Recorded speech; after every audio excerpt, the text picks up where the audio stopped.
What's going on, everybody? Mortem here, this time bringing you 5 of my favorite stories in games, because I have played a lot of games, and honestly, after a while, stories and narratives can really start to blend together. You can only go on so many heroes' journeys, be betrayed by so many people, that kind of thing, before you just kind of eventually start to see the ins and outs, the plot twists, that kind of thing. Usually ahead of time, but often even when you don't see them coming. You're just a little desensitized to them in general after playing that many games and engaging with that many stories, and yet I do still have some favorites, and the reason I would say a lot of these are my favorites is very specifically because they often just catch me at the right moment. In one case, it's a story that's just kind of grown on me over the years. In another, it was just kind of a gut punch at the end of something I was not expecting to have a message, I guess, and just various things like that. So even, hundreds and hundreds of games later, it's still possible for the right experience to come along and just kind of hit you in a way that you are not desensitized to. And as a result, those games tend to stick with me a little more.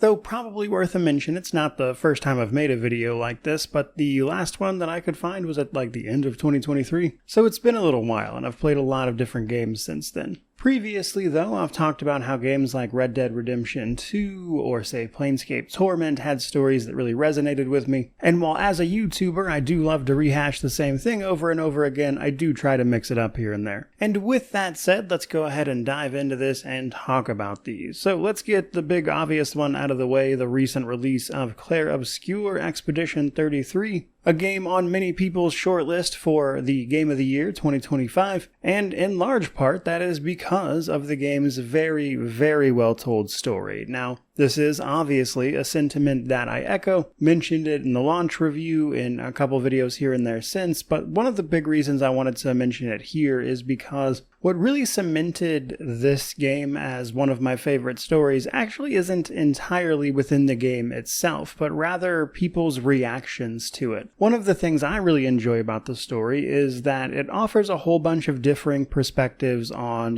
grief and the overall situation, and I think a lot of that is handled in a very human way in that it is understandable, even if I don't necessarily agree with it personally. And I think that is really exemplified in the debate around the game's endings. The game has different endings, which both do very different things, but what I really love about this is people's back and forth about which one of these is the correct thing to do. Because while you could argue there's a sort of good and bad ending, I don't think it's as simple as that. I think there's a lot of gray area to both of them, and I think the one you like the most is really dependent upon your own worldview and how you view the people you've met throughout your journey, and how real they manage to be to you personally. What I love about this specifically is just how much passion it seems to have triggered in people, where there's just whole discussions and debates about this. And while I am personally of the mindset that you have to face reality, I have seen the arguments for the contrary ending, and in many ways I can see where those people are coming from. It really just kind of does come down to how you feel about the overall situation. Because again, there's just really not a right or wrong answer, and I think on top of everything else the story does well, being able to have endings that are very sort of personal is really where this game shines. That is hardly the only game on this list, so next up we've got Another Crab's Treasure. My favorite indie game from 2024. A game that if you've been hanging around the channel for very long, you've likely heard me talk about before, because I kind of love this game, actually. It might be one of my favorite indie titles just ever, but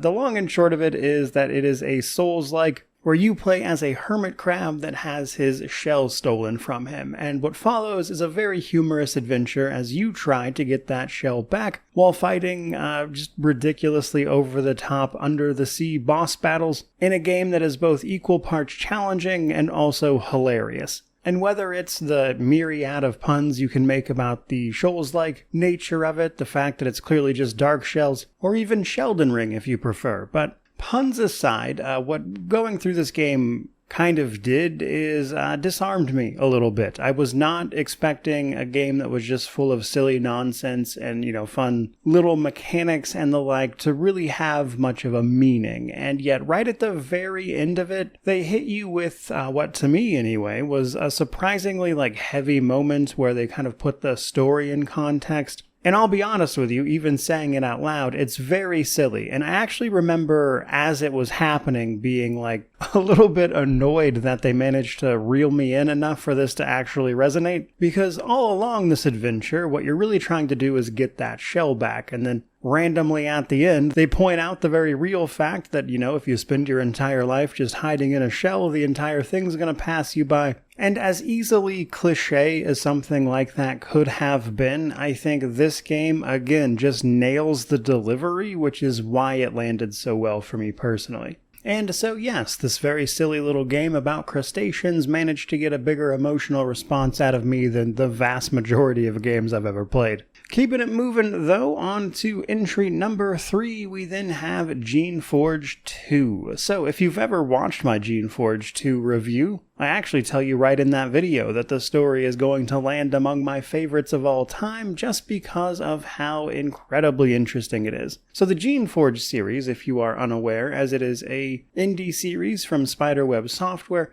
puts you in the role of a shaper. Shapers being wizards, effectively, that can control life itself, creating just full-on creatures to do their bidding, and that comes with a bunch of ethical ramifications that Geneforge dives fully into. Like, that's the game's whole thing. It's got your standard CRPG stuff, but it also tackles very directly the idea of, things like a wizard just playing God by creating life, and then sentient life that wants to be its own thing. And so, in Geneforge 2, when you stumble upon a whole bunch of different factions in this mountain valley, including those loyal to the overall sort of shaper power structure, rogue creations who want to live on their own peacefully, rogue creations who just want to kill everybody involved, basically. And so what I really love about this story is just how it kind of blends all of these concepts that you don't really see explored much at all in other fantasy genres, but also the way in which it is explored, where you have all of these different factions coming to a head and having to hash out the morality of that, and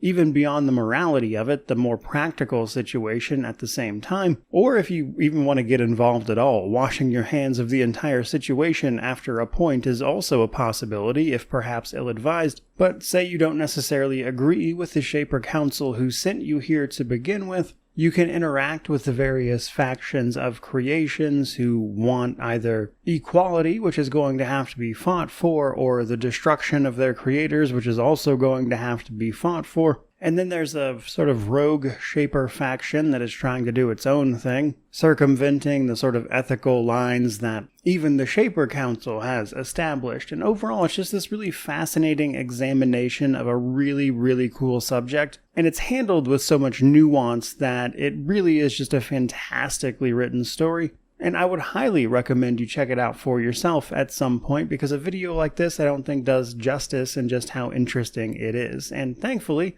you don't even need to play the first one, to be honest with you. The first one will provide you a little bit of background, but it's not really necessary at all. You could jump right into 2 and be good to go. And hopefully some people will in fact do that. Coming in at our 4th spot, though, we then have the, again, recent release of South of Midnight. So this is another one I kind of talked about why I liked it so much in the review itself, but South of Midnight is set in the American South. That just so happens to be where I live, and as a result, I was always going to play this. In fact, just a good way to get me to play any game is to set it where I have lived previously, or currently live. I will immediately check it out just because. It's literally the reason I played Far Cry 5. It is set in Montana, which is a place I have lived previously. But in the case of South of Midnight, I think they handled the area, the folklore it's based on, all of that just kind of wonderfully. In the review for it, I even talked about how some of the imagery and things resonated with experience I had with my own grandfather who has passed away. And then there's the fact that a lot of the sort of folk tale tellings of things that are going on throughout the game are, if you're paying attention, just kind of metaphorical cover-ups for other things that have happened, such as, addiction, various forms of abuse, and again, all of it is just really, really well told in a setting that I am obviously familiar with, and having experienced some hardships myself via my own homelessness as a teenager, and again, just my own experience with this area of the country. It's a story that resonated with me in particular, and while I'm sure there are other people who share that experience, I do fully admit that I probably enjoyed this game a lot more than most people would. That said, this game actually did review very well, and a lot of that is in fact down to its story, the music, things like that, and how it presents its narrative, which makes a lot of sense because the actual gameplay, honestly, pretty boring. Very standard platformer stuff, nothing to write home about, but I loved the story and the setting. Which then brings us to our final entry, which is none other than Cyberpunk 2077. This is an interesting one because if you had asked me when I had initially played through its story, which was back for the original launch, it probably wouldn't have been one of my favorites, but it's the kind of thing that has just grown on me over the years. In fact, as I've gotten a little older, even since this game has released, and watching my own son grow up, who was just shy of 2 when this game released, and having, covered it and experienced those endings again when they did like the big overhaul with the Phantom Liberty DLC and everything, so it's a game that I have followed for many years, and ironically, kind of as my own life has changed, I have resonated more with the things that Cyberpunk 2077 has to say as a story. In particular, the sort of dreariness of it, the fact that in a place like Night City, there aren't really any truly happy endings, and the best you can do really is just the best that you can do, with the legacy you leave behind largely being the memories that you leave people with. Because whether you chose the quiet life or the blaze of glory, becoming a legend of Night City or leaving with the nomads, in every one of those endings you made a gigantic impact on the people that surround you. And while I think V's story is just inherently kind of tragic because of the fact that, again, there just kind of really isn't a properly happy ending in any way, that is something that I think really resonates with me these days, in particular because that's a very true-to-life thing to happen. There are very rarely truly happy endings, and I think realistically, all of us just do the best we can throughout life, and just like we see here in this game, the way you choose to approach those imperfect situations and the memories you make with people along the way are what define the legacy that you leave behind, whether you like it or not, and your actions have a direct role in that. And I think in the years since this game's release, having watched my own son grow up and realize that like every little thing I do has an impact on this little life that's forming,